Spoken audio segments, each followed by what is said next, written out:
Functions f and g are defined by f of x negative 1 equals to 6x and g of x equals to x positive 3. What is the value of f of g of 2? Okay, to get the value of f of g of 2, first let's evaluate the value of g of 2. Okay, here to get the value of g of 2, we have to plug in 2 for x over here.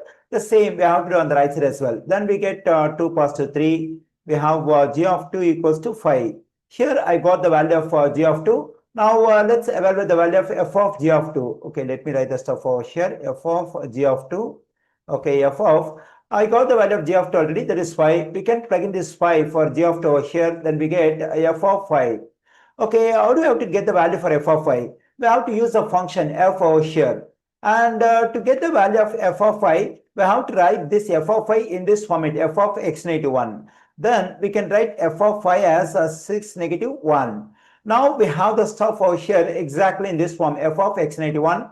When I compare this x negative 1 and 6 negative 1, at the place of x, we have 6.